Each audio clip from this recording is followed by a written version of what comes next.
माघ की शिवरात्रि और फाल्गुन की शिवरात्रि, ये दोनों शिवरात्रि भव्यता के रूप में मनाई जाती है। भव्यता।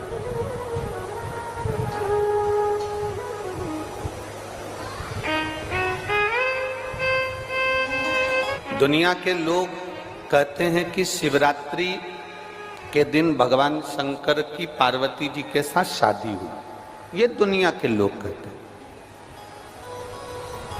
पर यदि जिसने शिव पुराण की कथा अगर अच्छे से सुनी हो और पढ़ी हो, तो शिव जी की शादी की जो तारीख है वो ये नहीं है। हमने पहले भी उसका वर्णन किया। भगवान देवाधिदेव महादेव के विवाह की जो तारीख है वो बैसाख शुक्ल पंचमी, शुक्ल पक्ष की बैसाख के महीने में जो पंचमी पड़ती है उस दिन भगवान शंकर और पार्वती जी का विवाह हुआ था। ये जो शिवरात्रि है ये विवाह की रात्रि नहीं है। ये शिवरात्रि ब्रह्मा और भगवान विष्णु ने भगवान शंकर को पहचानने के लिए पृथ्वी पर भगवान शंकर के प्रथम शिवलिंग को प्रकट करा था। तो ये शंकर जी के जन्म की शिवरात्रि है, प्रागट्य की शिवरात्रि।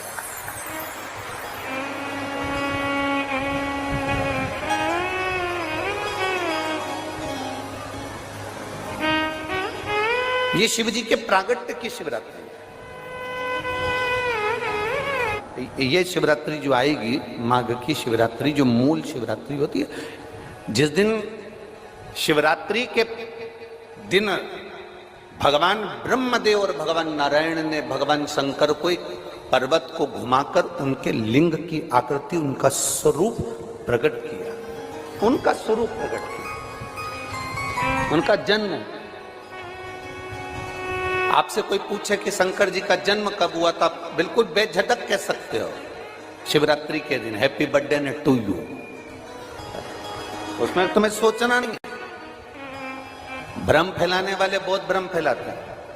और आज इस व्यासपीठ से एक बात और कहना चाहेंगे, जिसको अपने जन्म की तारीख ना मालूम हो, जिसको अपने जन्म दिन ना मालूम हो, वो आप नियम बना लो कि आपका जन्मदिन भी शिवरात्रि के दिन ही हुआ है, पक्का। जब परब्रह्म परमेश्वर स्वयं देवाधिदेव महादेव शिवरात्रि के दिन प्रकट हो जाता है, उसका शिवलिंग, उसकी आकृति प्रकट हो जाती है। और ब्रह्मा जी ऊपर जाकर मालूम करते हैं, आकाश में बढ़ते जाते हैं, जाते जाते हैं, तो भी उनको शंकर भगवान के शिवलिंग का छोर नहीं मिलता।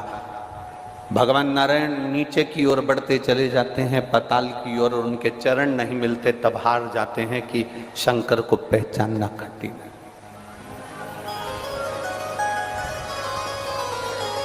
शिव को पहचानना, शिव को जानना कठिन है, बहुत कठिन। जैसे शंकर को पहचानना कठिन है, जैसे शिव को पहचानना कठिन है, उसी तरह कोई संत को, कोई गुरु को, कोई सतगुरु को पहचानना कठिन। शिवरात्रि के दिन जो बड़ी शिवरात्रि होती है, माघ महीने के अंतर्गत जो आती है, ध्यान है आप लोगों को?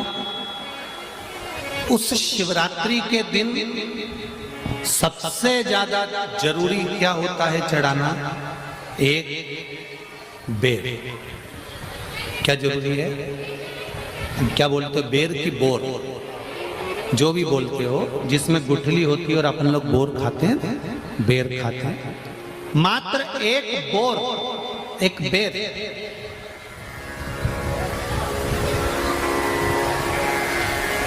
महाशिवरात्रि के दिन समर्पित किया जाता है। क्यों करते हैं? कि घर में जितने सदस्य रह रहे हैं उतने सदस्य को जिंदगी में कभी कोई ऐसी बीमारी ना हो और हमारे घर में रहने वाले सदस्य की अकाल मौत ना हो, उसके लिए मात्र एक बेलपत्र की जगह एक बेर भी समर्पित कर देते हैं तो अकाल मृत्यु टल जाती है, अकाल मौत टल जाती है।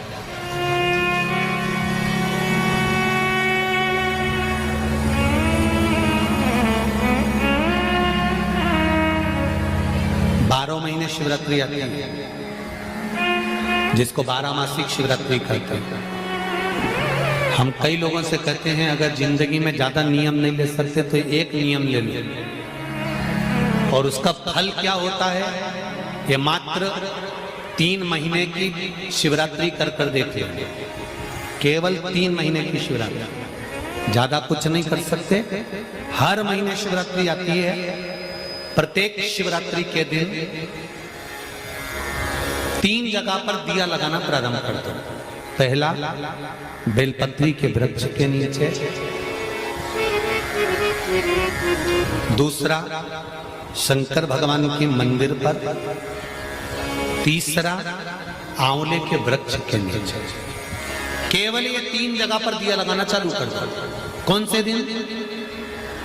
हर महीने की जो शिवरात्रि आती है, मासिक शिवरात्रि जो आती है, आप 12 महीने का नियम बनाओ कि मैं 12 महीने की शिवरात्रि का व्रत करूं ना करूं। मैं शंकर के मंदिर में 12 महीने जो शिवरात्रि आती है उस शिवरात्रि का नियम लेती हूं कि शिवरात्रि के दिन मैं दिया लगाने 3 जगह पर जाऊंगी। पहला, बोलते जाओ जम के, बेलपत्री के नीचे। दूसरा, शंकर भगवान के मंदिर में या शिव मंदिर की चौखट पर। तीसरा, आंवले के वृक्ष के नीचे। ये 3 जगह पर आप प्रणाम कर कर, झोली पसार कर बाबा देवाधिदेव महादेव, माता लक्ष्मी और पार्वती के नाम से दिया लगाना प्रारंभ कर दीजिए। 3 महीने की शिवरात्रि पूरी हो, ये निश्चित है अगला पत्र आपका इस जगह पर मिलेगा कि बाबा ने मेरा ये कार्य किया। शंकर जी को शिवरात्रि पे क्या चढ़ाया जाता है? बेर। कितने बेर चढ़ाते हैं? शंकर जी को शिवरात्रि पर कितने बेर चढ़ते हैं? हर शिवरात्रि का एक। 12 महीने में कितनी शिवरात्रि आती हैं? 12 बेर शिव जी को समर्पित होते हैं शिवरात्रि के दिन। काय के लिए चढ़ाए जाते हैं? एक एक बेर का क्रम है। पहला बेर शंकर जी को जब चढ़ाते हैं तो वो वंश की वृद्धि करता है। दूसरे नंबर का बेर जब चढ़ाते हैं वो संपदा प्रदान करता है। तीसरे नंबर का बेर चढ़ाते हैं वो बच्चों को बुद्धि प्रदान करता है। चौथे नंबर का बेर जब शिव जी को समर्पित करा जाता है शिवरात्रि के दिन, वो घर में से रोग धोक बीमारी को हटाता है। 5वें नंबर का जो बेर शिव जी को समर्पित करा जाता है वो हमको रोगों से मुक्त करता है। 6ठे नंबर का बेर अटके हुए काम को बनाता है। 7वें नंबर का बेर हमारे कोई कार्य नहीं हो रहे उन कार्यों को सफलता की ओर ले जाता है। 8वें नंबर का बेर हमारे घर में कुछ खुशियां लेकर आता है। 9वें नंबर का बेर हमारे घर में वैभव को प्रदान करता है। 10वें नंबर का बेर हमारे घर में संपदा देता है। 11वें नंबर का बेर व्यक्ति को एकादशी के फल के बराबर पुण्य प्रदान करता है। और 12वें नंबर का बेर व्यक्ति के जीवन को सौभाग्यमय बनाता है, नारी को अखंड सौभाग्य प्रदान करता है। 12 महीने शिवरात्रि आती है। हर महीने का एक बेर, एक शिवरात्रि का एक बेर भगवान शंकर को 12 महीने का इकट्ठा कर कर एक मूल शिवरात्रि के दिन शिव को समर्पित करना चाहिए। जीव को अखंड सुख की अनुभूति होती है, अखंड सुख। शिवरात्रि का प्रसंग कहता है अपने मन की अभिलाषा रखकर तुम्हें जो चाहिए, एक काली मिर्ची और तिल्ली के, काली तिल्ली के 7 दाने। एक काली मिर्ची और तिल्ली के, काली तिल्ली के कितने दाने? 7 दाने हथेली में रखकर अपनी कामना कर कर मन से अपने मन के बात को कहकर शंकर भगवान के शिवलिंग पर चढ़ा दीजिए। आपकी मनोकामना, कहते हैं हर महीने शिवरात्रि आती है, इस शिवरात्रि पर, मुख्य शिवरात्रि पर चढ़ाओगे, अगले महीने की जब शिवरात्रि आएगी तो आपकी मनोकामना पूरी हो जाएगी। 1 काली मिर्ची और 7 काली तिल्ली के दाने, मात्र 7। महाराज, जिसके घर में क्लेश रहता हो, बहुत ज्यादा लड़ाई झगड़े हो रहे हैं, सास बहू के झगड़े, ना बहू कुछ सुनने को तैयार ना सास सुनने को तैयार, और घर में बेचारे पुरुषों की आफत। यहाँ भाई भाई झगड़ रहे हो, सास बहुएं झगड़ रही हो, कुछ मत करिए। गेहूं की बाली को तोड़ो। गेहूं की बाली जानते ना, जिसमें आप लोग तो गेहूं की बाली को तोड़ना है, और बाली 7 बाली तोड़कर अपने घर में घुमाकर अपने घर का नाम और गोत्र बोलकर उसको शंकर को समर्पित कर दीजिए। जिंदगी में कभी सास बहू का झगड़ा नहीं होगा हमारा। शिवरात्रि के दिन उसको समर्पित